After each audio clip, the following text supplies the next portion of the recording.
Good evening प्यारे बच्चों। आइए आज से आपको, कल मैंने आपको पढ़ाया वन वर्ड सब्स्टिट्यूशन, शायद आपको समझ में आया होगा। आप आज से मैंने सोचा कि आपको हर सेक्शन में कुछ ना कुछ मिलता रहे, तो सेक्शन सी के दो सेक्शन, जिसमें कल मैंने आपको वो कैप्स में वन वर्ड पढ़ा दिया, वन वर्ड आपको पढ़ा दिया। आज मैं आपको वो कैप्स के ग्रामर सेक्शन का जो पहला टॉपिक आपका है नरेशन,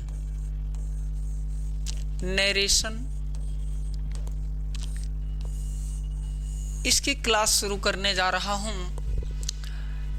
अगर ये ग्रामर का पहला टॉपिक नरेशन आपने कक्षा 9 से शुरू किया होगा, 9th से लेकर के 12th जो आपका ये लास्ट क्लास स्कूल लेवल का है, यहाँ तक आपने इसको पढ़ा होगा, तो मेरे ख्याल से अधिकतर बच्चों को ये तैयार भी होगा। इसके अलावा अगर आप अपर लेवल की बात करें तो उसके लिए भी नरेशन बड़ा ज़रूरी होता है। नरेशन इंटर पढ़ने के बाद कई बच्चे जब परीक्षाओं में पूछा जाता है तो फिर नहीं कर पाते हैं, तो कई बार कई बच्चे फ़ोन करते हैं, कई बच्चे मिलते हैं, कहते हैं कि सर जी एक बार ग्रामर फिर से पढ़ा दीजिए। तो उन बच्चों के लिए भी ये सेशन जो है थोड़ा सा बेनिफिशियल होने वाला है। अगर जो बच्चे हमारे पहले के अगर पढ़ना चाहते हैं तो इसको पढ़ सकते हैं, देख सकते हैं। आइएगा शुरू करते हैं अपना नरेशन। यहाँ अगर बात करें हम आपके नरेशन की, तो नरेशन में आप देखेंगे यहाँ पे नरेशन, अगर ये नरेशन आप जानते हैं कि नरेशन डायरेक्ट और इनडायरेक्ट दो प्रकार के होते हैं। अगर इसके थोड़े से इसके बारे में बात करें तो नरेशन जो शब्द है वो किस शब्द कहाँ से, लैटिन भाषा का एक शब्द था नैरेट से लिया गया, जिसका मतलब होता है कहना या कथन करना। ऐसे कथन करना, यानी कि अगर कोई भी व्यक्ति कोई बात कहता है तो वो आपका नरेशन माना जाता है, वो आपका कथन माना जाता है। मतलब चाहे वो आपसे कुछ भी कहे कि भैया यहाँ आइए, वहाँ जाइए, या आपसे कहे कि मैं सेब खा रहा हूँ, कोई भी कथन अगर कोई व्यक्ति कहता है तो वो आपका नरेशन माना जाता है। अच्छा, दो प्रकार के नरेशन इसमें कहे गए। डायरेक्ट नरेशन, अगर ज्यों का त्यों कह दिया जाए, ज्यों का त्यों का मतलब कि अगर व्यक्ति के द्वारा कही गई बात जैसी उसने कही है ठीक वैसे ही रख दिया जाए तो डायरेक्ट नरेशन। और अगर उसे अपने शब्दों में कहा जाए, तो उस प्रकार का नरेशन क्या कहलाता है, इनडायरेक्ट नरेशन कहलाता है। जब किसी के द्वारा कही गई बात को जैसे उसने कहा है वैसे ना कह करके, बहुत सारे लोग आते हैं उसको कई तरीके से अलग अलग तरीक़ों से पेश करते हैं आपकी कही गई बात को, तो उस प्रकार का नरेशन क्या कहलाएगा, आपका कहलाएगा इनडायरेक्ट नरेशन। इतनी बात समझ में आई होगी। इसके बाद अगर हम बात करें डायरेक्ट नरेशन की, जिसमें आपका क्वेश्चन आता है, उसमें आपको देखने को मिलेंगी दो चीज़ें। एक तो आपका रिपोर्टिंग पार्ट, और दूसरा क्या होता है, रिपोर्टेड स्पीच होता है। अच्छा भैया ये क्या, किस चिड़िया का नाम है? रिपोर्टिंग पार्ट जो होता है आप ऐसे समझ लीजिएगा कि यहाँ कामा इन्वर्टेड कामा के बीच जो सेंटेंस लिखे होते हैं, कामा इन्वर्टेड कामा के बीच जो लिखी गई बात होती है वो क्या कहलाती है, रिपोर्टेड स्पीच कहलाती है। और कामा इन्वर्टेड कामा के बाहर जितनी भी चीज़ें लिखी होती हैं ये क्या कहलाएंगी, आपकी रिपोर्टिंग पार्ट कहलाएंगी। अच्छा, रिपोर्टिंग पार्ट में भी 4 चीज़ें आ सकती हैं। दो चीज़ें बहुत अनिवार्य हैं। एक तो रिपोर्टिंग सब्जेक्ट का होना ज़रूरी है, दूसरी बात रिपोर्टिंग वर्ब का होना ज़रूरी है। ये 2 ज़रूर रहेंगे। और इसके बाद ये आपका अगर किसी सेंटेंस में ये दिया है टू, तो ये टू कहलाता है इन्फिनिटिव टू इसको कहते हैं, और इसके बाद ऑब्जेक्ट लिखा होता है। ठीक है, ये काम आएगा आपको, क्योंकि जब प्रोनाउन में परिवर्तन किए जाते हैं, या अभी आप पढ़ेंगे कि कैसे रिपोर्टिंग वर्ब में परिवर्तन किए जाते हैं, तो ऑब्जेक्ट बड़ा फर्क डालता है। अब देखो, इसके लिए आपको कुछ सामान्य नियम ध्यान में रखने हैं। कौन कौन से सामान्य नियमों को ध्यान में रखना है कि यदि रिपोर्टिंग वर्ब, समझिएगा भैया, रिपोर्टिंग वर्ब क्या है, ये सब्जेक्ट के तुरंत बाद लिखा हुआ होगा। चाहे सेज, देखो अगर प्रेजेंट में है तो से या सेज दिया होगा यहाँ पर, अगर फ्यूचर में है तो सेल से विल से दिया गया होगा, लेकिन अगर पास्ट में है तो सेड दिया गया होगा। पहले तो ये क्लियर कर लीजिए। इसके बाद पहला नियम क्या कह रहा है कि अगर रिपोर्टिंग वर्ब प्रेजेंट टेंस में यानी से दिया हो, सेज दिया हो, या फ्यूचर में सेल से विल से दिया गया होगा, तो रिपोर्टेड स्पीच के टेंस में कोई परिवर्तन नहीं, यानी कि यहाँ पे कोई बदलाव तब नहीं होगा। कब नहीं होगा? जब आपका प्रेजेंट टेंस में या फ्यूचर टेंस में। कब बदलाव होगा? यदि रिपोर्टिंग वर्ब पास्ट टेंस में दिया गया होगा तो रिपोर्टेड स्पीच के टेंस में परिवर्तन किया जाएगा। और क्या क्या परिवर्तन किया जाएगा, आइए आगे देखते हैं। क्या क्या परिवर्तन किया जाएगा, इस चीज़ को समझिएगा। परिवर्तन कुछ ऐसे किए जाएंगे, आप देखें अगर कि यहाँ पर मैंने आपको बता दिया है कि कौन कौन सा टेंस, आपको किस टेंस का परिवर्तन किस में होता है। आप ये जान लीजिएगा कि यहाँ पर कितने टेंस का नरेशन बनता है। Present indefinite tense, present indefinite tense, present continuous, present perfect continuous.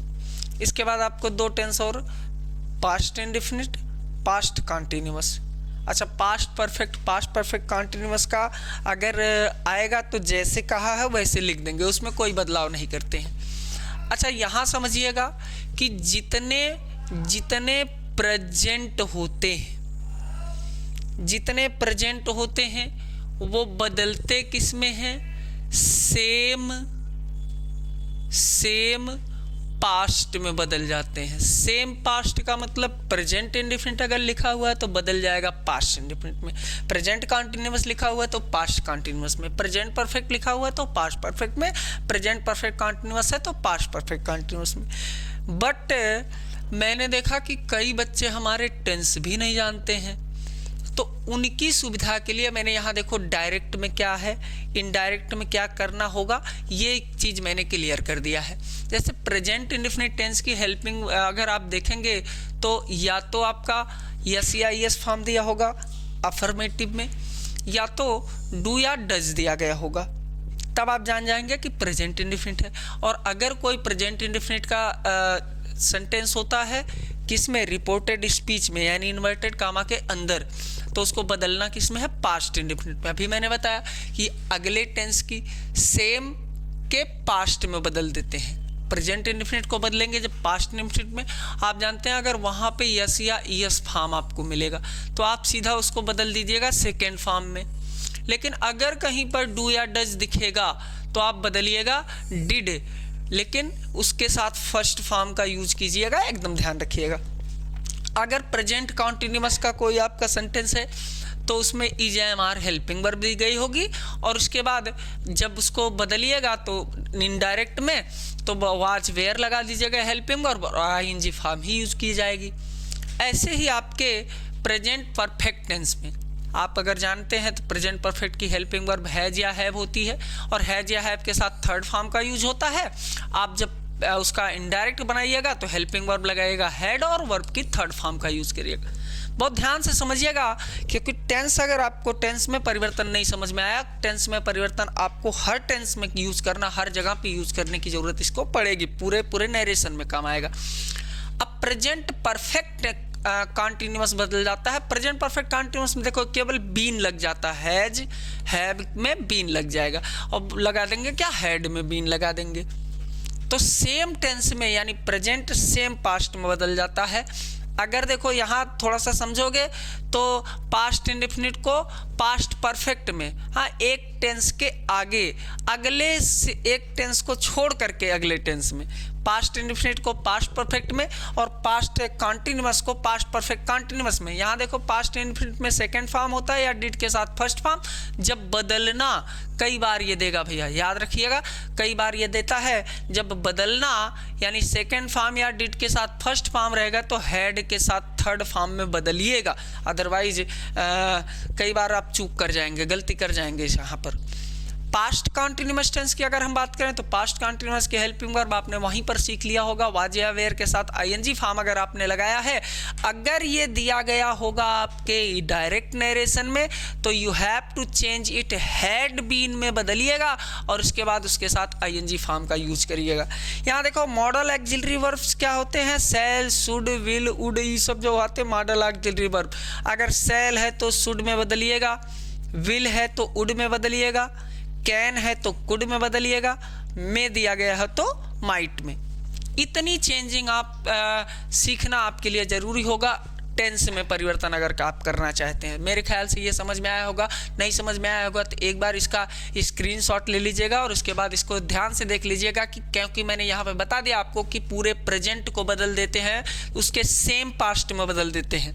आपके पास्ट इंडेफिनिट को पास्ट परफेक्ट में बदलते हैं, पास्ट कॉन्टिन्यूअस को पास्ट परफेक्ट कॉन्टिन्यूअस में बदल देते हैं, सेल को शुड में, विल को वुड में, कैन को कुड में और मे को माइट में बदल देते हैं। इतनी चीज़ें मैंने आपको बता दी टेंस में परिवर्तन सिखाने के लिए। अब आगे देखो क्या परिवर्तन और क्या किए जाते हैं भैया, और देखो यहाँ पे क्या परिवर्तन आप सीखेंगे, यहाँ पे आप परिवर्तन सीखेंगे आगे। यहाँ देखिएगा आगे मैंने आपको नोट डाउन कर दिया है, बता दिया है कि पास्ट परफेक्ट टेंस, जो आपका पास्ट परफेक्ट टेंस होगा, अभी मैं वही चीज़ वहाँ बात कर रहा था, पास्ट परफेक्ट टेंस और पास्ट परफेक्ट कॉन्टिन्यूअस में कोई परिवर्तन नहीं होता है। कोई परिवर्तन होने का मतलब ये नहीं है भैया कि उसका नरेशन नहीं बनता है, उसका नरेशन तो बनता है but you don't have to change in any part of that tense, यानी कि उसमें कोई परिवर्तन टेंस में नहीं करना है। हालांकि प्रोनाउन अगर बदलना है तो प्रोनाउन में परिवर्तन किए जाते हैं। अच्छा, मैंने भी वहाँ पर आपको बताया कि सेल को शुड में, विल को वुड में, कैन को कुड में और मे को माइट में, 4 में परिवर्तन तो होता है मॉडल ऑक्सिलरी वर्ब में। लेकिन अगर वहीं पर शुड दिया हो, वुड दिया हो, कुड दिया हो, माइट दिया हो, मस्ट दिया हो या आट टू दिया गया होगा तो आप जैसे दिया गया है वैसे ही उतार देना, कोई परिवर्तन करने की आपको ज़रूरत नहीं पड़ेगी और ये चीज़ें आपको अभी एग्जाम्पल में काम आएंगी। अब देखो यहाँ कह रहा है कि यदि से है, सेज है, सेड है, इसके बाद टू आया है, ये बड़ी भूमिका निभाएगा। असर्टिव सेंटेंस की बात अभी मैं कर रहा हूँ आपसे। असर्टिव सेंटेंस में अगर आपका इसके बाद टू आया है, से के, सेज के, सेड के बाद अगर टू आया है तो से को बदलिएगा टेल में, सेज को टेल्स में and your said will be change into told. ध्यान से समझिएगा, बहुत इंपॉर्टेंट परिवर्तन है। अगर आपका इसके बाद टू दिया गया होगा तभी से को टेल में, सेज को टेल्स में और सेड को टोल्ड में बदल दीजिएगा। लेकिन अगर से, सेज और सेड के बाद टू ना हो तो ये क्या करिएगा, से, सेज और सेड में कोई परिवर्तन नहीं करेंगे। और इसके बाद देखना अगला क्या करना है आपको, टू को हटाएंगे और कामा, इन्वर्टेड कामा की जगह पर दैट का यूज कर देंगे, इसको भी हटा देंगे। पहले तो जानो अगर टू कहीं पर भी दिया है तो टू को हटाना है और इन्वर्टेड कामा की जगह पे हमेशा क्या करना है, दैट का यूज करना है। मेरे ख्याल से ये बात भी समझ में आई गई होगी आपको। आगे अगर हम अगले टॉपिक पर बात करें तो यहाँ देखना ये बड़ा इंपॉर्टेंट आपके लिए होता है प्रोनाउन में परिवर्तन। बहुत सारे बच्चे गलती करते हैं। कई बार हम ऑफलाइन क्लासेज में जब कापियाँ चेक करते हैं तो 9, 10, 11, 12 हर क्लास के बच्चे ये गलती करते हैं प्रोनाउन में परिवर्तन करने में। काहे प्रोनाउन में परिवर्तन करने में गलती करते हैं? क्योंकि उनको प्रोनाउन की जानकारी नहीं होती है। अच्छा, तो ये पहले समझिएगा कि अगर आपके नरेशन में भैया ने प्रोनाउन में परिवर्तन के लिए एक ही बड़ा अच्छा सा ट्रिक बताया गया है, 1 2 3 अपान सन। ये वाला आपने भी पढ़ा होगा, कभी ना कभी जरूर पढ़ा होगा। पहली बात समझिएगा, ये 1 का मतलब पर्सन से है फर्स्ट पर्सन और यस का मतलब होता है सब्जेक्ट। अच्छा, रिपोर्टिंग पार्ट में अभी मैंने आपको बताया हुआ होगा कि एक रिपोर्टिंग सब्जेक्ट होता है और एक सब्जेक्ट के बाद वर्ब दिया गया होता है। 2 चीज़ें होना जरूरी है। इसके बाद इन्फिनिटिव और 2 के बाद ऑब्जेक्ट लिखा होता है। तो उस सब्जेक्ट और ऑब्जेक्ट की बात यहाँ कर रहा है। लेकिन ये जो आपका यहाँ पर पर्सन की बात कर रहा है ना, ये जो फर्स्ट पर्सन आई और वी की बात कर रहा है, ये आपके रिपोर्टेड स्पीच में दिए गए होंगे। ये आपके रिपोर्टेड स्पीच में दिए गए होंगे जब, तो परिवर्तन की बात समझा रहा हूँ यहाँ। रिपोर्टेड स्पीच में अगर फर्स्ट पर्सन आई और वी दिया गया होगा तो वो बदल जाएगा आपका सब्जेक्ट के अनुसार। लेकिन आप याद रखिएगा कि जिस फॉर्म में यहाँ पर प्रोनाउन दिया गया है, परिवर्तन भी उसी रूप में होगा। यानी कि अगर आपका रिपोर्टेड स्पीच में आई और वी दिया गया है तो जो इसका सब्जेक्ट है वो बदलेगा वहां पर, तो वहां के सब्जेक्टिव केस में लिखा जाएगा, यानी कि उसी के सब्जेक्टिव केस में बदला जाएगा। अगर ऑब्जेक्टिव केस में परिवर्तन करना है तो ऑब्जेक्टिव केस में बदलाव होगा। अगर पॉजेसिव केस में परिवर्तन करना है तो जिस केस में वहां पे प्रोनाउन दिया गया है जस्ट आपको उसी केस में यूज करना है। यानी कि फर्स्ट पर्सन बदलेगा सब्जेक्ट के अनुसार। सेकेंड पर्सन जो है, सेकेंड पर्सन देखो भैया यहाँ पर आता है यू, ये बदल जाएगा किसके अनुसार? ऑब्जेक्ट के अनुसार। यहां देखो, लेकिन ये थर्ड पर्सन में नो चेंज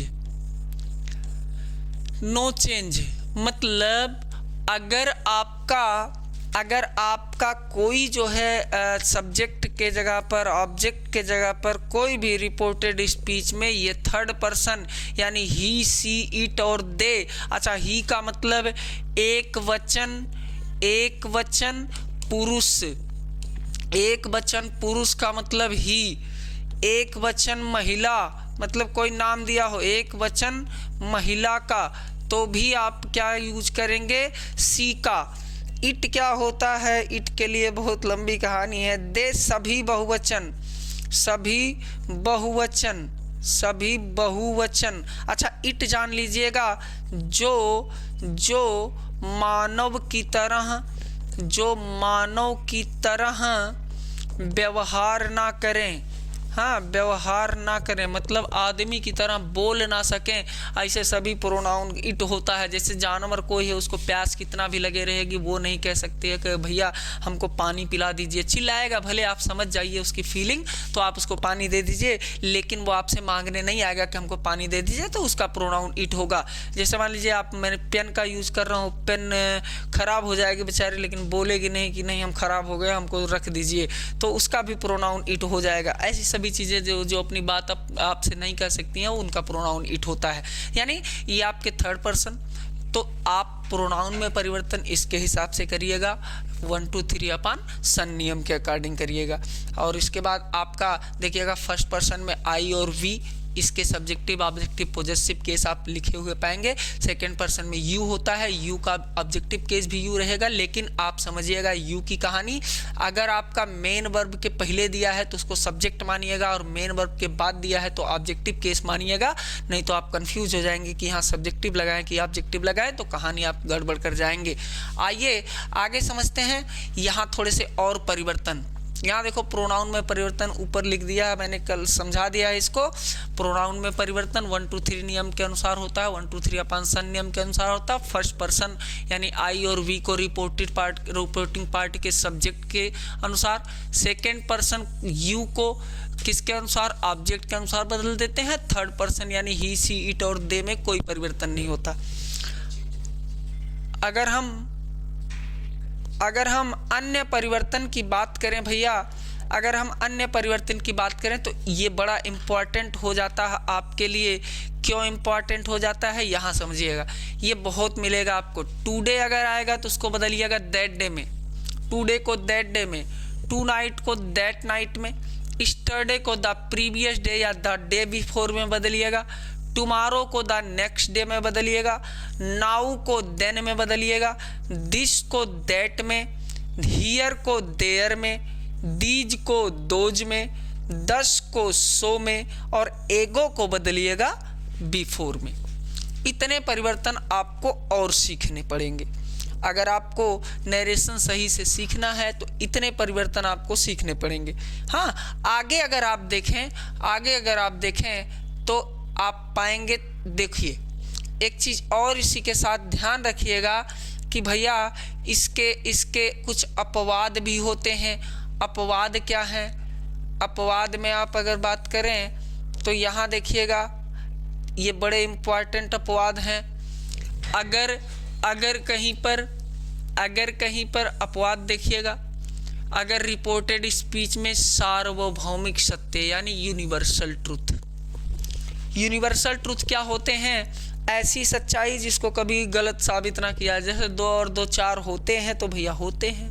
हाँ, सूरज पूरब से निकलता है तो निकलता है, पृथ्वी सूर्य की परिक्रमा करती है, ये सब कुछ यूनिवर्सल ट्रूथ है जिनको गलत नहीं।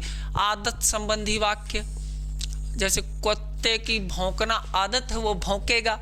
हाँ, विद्यार्थियों की शोर मचाने की आदत है तो मचाएंगे। ऐसे हैबिचुअल सेंटेंस। ऐतिहासिक घटनाएं, जैसे इतिहास में कह दिया गया कि हाँ भारत 15 अगस्त 1947 को आज़ाद हुआ था तो आज़ाद हुआ था। कहावतें जैसे आपको मान लो हेल्थ इज वेल्थ कह दिया, smoking is injurious to health कह दिया। यहाँ देखो मैंने आपकी थोड़ा सा सुविधा के लिए आंसर आपका ऐड करके इसलिए रखा हुआ है ताकि आप आसानी से इनको समझ सकें। देखिए समझा देता हूँ आपको। क्वेश्चन नंबर 1 कह रहा है the teacher said all men are mortal. 2024 में पूछा गया ऑल मेन आर मॉर्टल। सभी मेन माने लोग, मॉर्टल मतलब मरणशील होते हैं। सभी लोग मरणशील होते हैं का मतलब यह है कि एक ना एक दिन सबका मरना तय है। तो यहाँ ये आपको लग रहा होगा कि हाँ यार यूनिवर्सल ट्रुथ है। अब यूनिवर्सल ट्रुथ है तो कोई परिवर्तन नहीं करना। देखो मैंने आपको समझा दिया कि सेड के बाद अगर टू नहीं दिया गया है तो कोई परिवर्तन आपको नहीं करना है। तो आपने यहाँ पर देखा सेड के बाद केवल कामा इन्वर्टेड कामा को हटाया, दैट लगाया। यूनिवर्सल ट्रुथ होने के कारण इसमें कोई परिवर्तन नहीं करना है। ये आपके जितने मैंने ये प्रीवियस ईयर क्वेश्चन हैं, ये आपके प्रीवियस ईयर क्वेश्चन हैं। ये देखो प्रीवियस ईयर क्वेश्चन कहाँ से लेकर के 2024 से लेकर के 2014 तक, 2024 से लेकर के 2014 तक किस सेंटेंस के ये प्रीवियस ईयर हैं? आपके असर्टिव सेंटेंस के हैं। ये सारे असर्टिव सेंटेंस के आपके प्रीवियस ईयर के क्वेश्चंस हैं। ऑल मेन आर मॉर्टल का मतलब ये आपका क्या है? यूनिवर्सल ट्रूथ है, तो इसलिए इसमें कोई परिवर्तन नहीं। अब यहाँ समझिएगा कहानी रीता सेज 2024 में पूछा गया। रीता सेज, अब सेज आ गया, इसका मतलब ये है कि यस यानी कि प्रेजेंट टेंस में है आपका ये रिपोर्टिंग वर्ब। और मैंने कहा था कि रिपोर्टिंग वर्ब भैया अगर प्रेजेंट टेंस में होगा तो टेंस में तो कोई परिवर्तन नहीं होगा, लेकिन यहाँ गलती से परिवर्तन कर दिया गया। यहाँ देखो कह रहा है रीता सेज। अब इसके बाद सेज क्यों? टू नहीं है इसलिए सेज को टेल्स में नहीं बदलना है, सेज दैट। अब यहाँ आई है भैया, आई आपका अभी बताया था फर्स्ट पर्सन, और फर्स्ट पर्सन बदलेगा सब्जेक्ट के अनुसार। सब्जेक्ट देखो यही है रीता। रीता अभी बताया था, रीता अगर एक वचन और लड़की का नाम है तो रीता का प्रोनाउन होता है सी में बदल गया। और इसके बाद देखो यहाँ टेंस में परिवर्तन नहीं होगा, ये प्रेजेंट पास्ट नहीं फ्यूचर इंडेफिनिट टेंस है, सेल विल के साथ फर्स्ट फॉर्म। टेंस में परिवर्तन नहीं होगा, लेकिन अब आई के साथ सेल लगता है, सी के साथ यहाँ क्या लगा देंगे? विल लगा देंगे। She will do it. अब दूसरा क्वेश्चन देखो, कह रहा the old woman said to me, ये भी 2024 में, the old woman said to me, बूढ़ी महिला ने मुझसे कहा, क्या कहा, I lived here with my servant for a week. यहाँ देखो, अब चूंकि यहाँ पर टू दिया था इसलिए यहाँ पर ओमेन के बाद सेड को बदल दिया गया है टोल्ड में, टोल्ड में बदल दिया गया। इन्वर्टेड कामा के टू को हटा दिया गया, इन्वर्टेड कामा की जगह पे दैट लगा दिया। इसके बाद आई, फिर से देखो आई आपका फर्स्ट पर्सन बदलेगा सब्जेक्ट के अनुसार, सब्जेक्ट है ओल्ड ओमेन, ओल्ड ओमेन एक वचन तो एक वचन के साथ सी। मैंने आपको एक चेतावनी दी हुई थी कि पास्ट इंडेफिनिट टेंस में अगर कहीं पर सेकंड फॉर्म दिख जाएगा तो बदलिएगा उसको हेड के साथ थर्ड फॉर्म में। हाँ, और इसके बाद यहाँ देखो अभी आपको अन्य परिवर्तन में हियर को कहा था बदलिएगा, देयर में हियर को देयर में बदल दिया। माई देखिए, अब चूंकि यहाँ पर देखो आई का पॉजेसिव केस माई होता है तो सी का पॉजेसिव केस यहाँ पर हर यूज करना है, for her servant for a week को चेंज नहीं करना है। आगे देखिएगा, she told her friend that she could not be quite happy there, अच्छा यहाँ आंसर बता दिया। She said to her friend, उसने अपनी मित्र से कहा, we can not be quite happy here this place, ये 2024। We can not be quite happy here this place, हम इस जगह पर बिल्कुल शांति से नहीं रह सकते, ये भी 2024 में। तो क्वेश्चन देखो क्या हो जाएगा, टू दिया है टोल्ड में बदला, हाँ, इसके बाद टू को हटा दिया और यहाँ इन्वर्टेड कामा की जगह पे दैट लगा है। लेकिन यहाँ समझिएगा, अगर वी आपका दिया है, कहीं पर भी वी दिया है तो आप वी फर्स्ट पर्सन है, बदलता है सब्जेक्ट के अनुसार, सब्जेक्ट सी है, लेकिन you have to remember that we आपका क्या है, प्लूरल होता है। इसलिए जब भी इसका परिवर्तन करिएगा तो वी को बदलिएगा दे में, इस बात को याद रखिएगा। अब कैन नॉट दिया है तो कैन नॉट को बदल दिया कुड नॉट में, क्वाइट हैप्पी हियर को देयर में बदल दिया, हाँ, that place there that place, this को दैट में, देखो दिस था तो दैट में बदल दिया। अब इसके बाद देखो अगला क्या है, ही सेड 2023 में पूछा गया, he said we can not be happy in this life, लगभग सेम है। तो यहाँ देखो चूंकि यहाँ टू नहीं था तो हमने सेड को नहीं बदला, इन्वर्टेड कामा जब दैट लगाया, वी फिर दिया था तो वी को हमेशा दे में बदलते हैं, बदल दिया। कैन नॉट है, कैन नॉट को कुड नॉट में, हैप्पी वही दिस लाइफ तो दैट लाइफ में बदल देंगे। ये मुझे लगता है कि ये भी क्लियर हो जाएगा। आगे अगर हम बात करें और क्वेश्चंस की, तो और क्वेश्चन आपके कौन से पूछे गए हैं यहाँ देखते हैं। यहाँ आपके क्वेश्चन और पूछे गए हैं, ये तो 24 और 23 में। 24 में देखो एक क्वेश्चन और पूछा गया, ये कौन सा क्वेश्चन पूछा था भैया, this question was he said I will come here, he said. अच्छा देखो सेड के बाद यहाँ पर टू नहीं है तो सेड को सेड ही लिखना है, इन्वर्टेड कामा की जगह पे दैट लगाना है। अब आई जब बदलेगा ही के अनुसार, चूंकि देखना भैया आई आपका सब्जेक्टिव केस होने के नाते हम क्या करेंगे, आई को बदल देंगे, ही का सब्जेक्टिव केस ही होता है, विल को बदल देंगे वुड में, कम को बदल देते हैं गो में, हियर को बदलते हैं देयर में। अच्छा इसमें आपके साथ बड़ा गेम खेला, छोटा सा तो भले था, आई को भी बदलना है, विल को भी बदलना है, कम को भी बदलना है, हियर को भी, सब पे ध्यान देने की जरूरत होगी। यहाँ सेड को गलती से टू में बदलोगे तो अब गलत हो जाएगा, हाँ दैट में नहीं बदलोगे तो गलत हो जाएगा। सब जगह पर कदम कदम पर कदम कदम कर बात आती है तो एक मुझे एक लाइन याद आती है कि कदम कदम पर बहारों ने साथ छोड़ा है और ज़रूरत पड़ी तो यारों ने साथ छोड़ा है, और सितारे बोले कि तेरा साथ हम देंगे मगर अफसोस सुबह हुई तो सितारों ने साथ छोड़ा है। ये कभी ऐसे सोच रहा था तो याद आ गया। तो कह रहा है कि my friend said to me, मेरे मित्र ने मुझसे कहा, आई केम टूडे, मैं आज आया था, and I will leave for Agra tomorrow, और कल मैं आगरा निकल जाऊंगा। ये कब पूछा गया, 23 में। मित्र ने कहा कि आज आया था, यहाँ देखना, चूंकि यहाँ ऑब्जेक्ट दिया है तो सेड को टोल्ड में बदलना है, इन्वर्टेड कामा की जगह पे दैट लगाना है। आई को माई फ्रेंड के अनुसार बदलेंगे तो अब किसी लड़की का फ्रेंड होगा तो सी में बदल सकता है, नहीं तो हम बदल देंगे, हमारा मित्र है तो भैया हमने बदल दिया इसको किस में, ही में बदल दिया।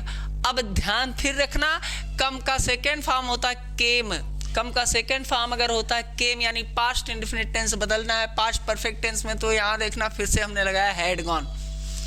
फिर देखो टुडे को दैट डे में बदल देते हैं, टुडे को दैट डे में, एंड अब इसके बाद जब आई फिर से आया तो उसी में फिर से बदल देंगे।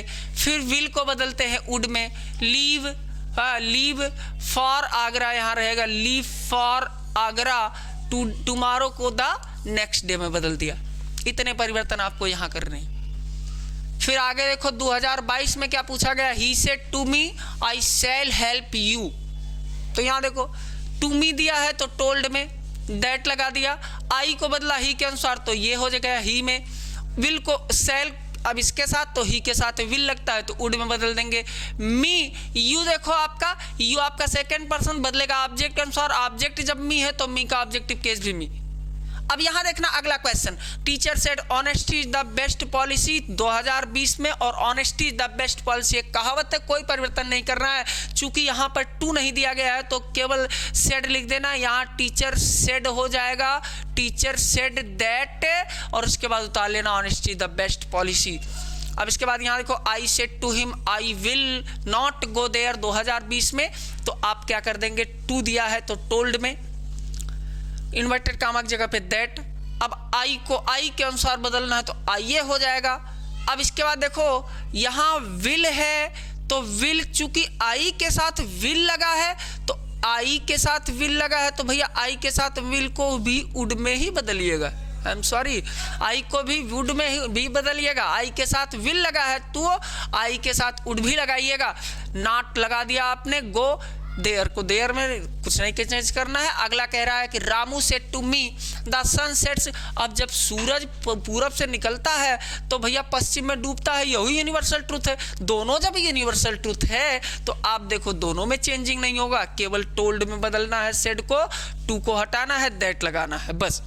God rules and governs all thing, ये कहावत है कि भगवान सब चीज़ों पर शासन करता, सबको देखता रहता है। वो यमराज के जो ने वो यमदूत लोग होते हैं रजिस्टर लेके सबके पीछे घूमते रहते हैं, बाद में कर्मों का हिसाब होता है। ये भैया हम लोग पीछे लगे होंगे, हमको डर लगता है कभी कभी। तो क्या कह रहा है कि God rules and governs all thing, भगवान सभी चीज़ों पर नियम बनाता है, सब पर शासन करता है। ये भी आपका क्या है, कहावत है, यूनिवर्सल ट्रूथ नहीं मानता मैं इसको। यहाँ इन्वर्टेड कामा की जगह पे दैट लगाना है, पूरा उतार देना है। आई सा दिस मैन, अब देखो फिर से आ गया पास्ट इंडेफिनिट खेलने के लिए 2020 में। इसने पूछा तो क्या कर देंगे, सेट के बाद कुछ नहीं, हमको डरने की जरूरत नहीं है, ये सेट के बाद दैट लगा देंगे, यहाँ गलती हो गई, यहाँ दैट लगा देंगे, दैट लगाइएगा। और इसके बाद देखो ही हो गया, आई को बदलेंगे ही के अनुसार, अब कितनी बार बताएं। इसके बाद यहाँ देखो हैड, पास्ट इंडेफिनिट को हैड में, इसके बाद देखो थर्ड फॉर्म लगता है, दिस को दैट में बदलिएगा, लॉन्ग और एगो को बिफोर में यहाँ बदलना है, दिस को दैट में बदलना है, हाई वाला दैट नहीं है, ये दैट यहाँ, दैट तो गलती से यहाँ नहीं लगा था, दैट यहाँ दिस को बदलना है, और उसके बाद यहाँ एगो को बिफोर में बदलना है। 15 नंबर क्वेश्चन देखो 2019 में पूछा गया, मैंने कहा आपको 2024 से लेकर के 14 तक की मैं बात कर रहा हूँ। ओल्ड मैन सेड, अब यहाँ देखो दैट नहीं लगा, the sun rises in the east every day. अब भैया एक बार मैंने इसको पढ़ा दिया है तो देखो the old man said that लगा देना है बस, क्योंकि सेट के बाद वो टू नहीं था इसलिए बदला नहीं उसको, sunrises in the east every day, बस ये हो गया। अच्छा कुछ क्वेश्चन और आपके पूछे गए होंगे, आइए उनको भी समझ लेते हैं। यहाँ देखो थोड़ा से और क्वेश्चन बहुत तेजी से देख लेते हैं कि my mother says to me. अच्छा देखो सेज आ गया, फिर आपको ध्यान आएगा कि ये तो प्रेजेंट टेंस में दिया गया है रिपोर्टिंग वर्ब, और अगर रिपोर्टिंग वर्ब प्रेजेंट टेंस में दिया है तो कोनो परिवर्तन करने की जरूरत नहीं है, तो किसके टेंस में परिवर्तन करने की जरूरत नहीं है, माई मदर। अब देखिए यहाँ पर देखो टू दिया है तो सेज को टेल्स में बदलना, लेकिन इन्वर्टेड कामा की जगह पर यहाँ गलत काहे दे रहा है, इन्वर्टेड कामा की जगह पर दैट लगाना, दैट यहाँ गलती से यहाँ आ गया है, इन्वर्टेड कामा की जगह पे दैट लगाना, फिर इसके बाद आई को बदलना माई मदर के अनुसार, तो यहाँ पर सी लग जाएगा, और फिर देखो टेंस में कोई परिवर्तन नहीं होगा, डिड इट, लेकिन माई सेल्फ आई का रिफ्लेक्सिव केस है, तो आई के साथ जब माई सेल्फ तो सी के साथ उसका रिफ्लेक्सिव केस लगेगा हर सेल्फ, ऐसे समझ लीजिएगा। अगला क्वेश्चन क्या कह रहा है, रुचि सेट टू हिमांशु वो 2018 में, ये भी 2018 में, आई एम सॉरी, देखो अभी 2027 बहुत लेट में आएगा, ये 2017 का क्वेश्चन है। Ruchi said to Himanshu I visited, फिर यहाँ खेल रहा आपके साथ, visited second form past indefinite tense, यहाँ देखो हैड विजिटेड मैंने कर दिया है, यहाँ देखो दैट लगाएंगे, टोल्ड लगाएंगे, इसके बाद बाकी उतारना आपको, यहाँ देखो 2 ईयर एगो को बिफोर में बदलना है, इतने परिवर्तन करने हैं। इसके बाद he said I am misled, 2017 में पूछा था, ही सेड दैट लगा दिया, आई को बदलेंगे ही के अनुसार, बहुत बार बताया ही में, और इसके बाद एम चूंकि प्रेजेंट कंटिन्यूअस की हेल्पिंग वर्ब में चेंजिंग करेंगे तो यहाँ वाज में बदल देंगे, कुछ नहीं करना। फिर अगला है he said we are all sinners, या 2016, भैया वी को हमेशा दे में बदलते हैं, कितनी बार बताया, अब आर को बदलेंगे तो दे के अनुसार वेयर लग जाएगा, ऑल सिनर्स कुछ नहीं करना, आई मस्ट गो, मस्ट में परिवर्तन नहीं करना, आपको बताया था, दैट लगाना है, और उसके बाद सेड को सेड ही लिख देना है। तो इस तरह से आपके कुल मिलाकर के 20 क्वेश्चन असर्टिव सेंटेंस में पूछे गए हैं, किसमें नरेशन के असर्टिव सेंटेंस में 2024 से लेकर के 14 तक।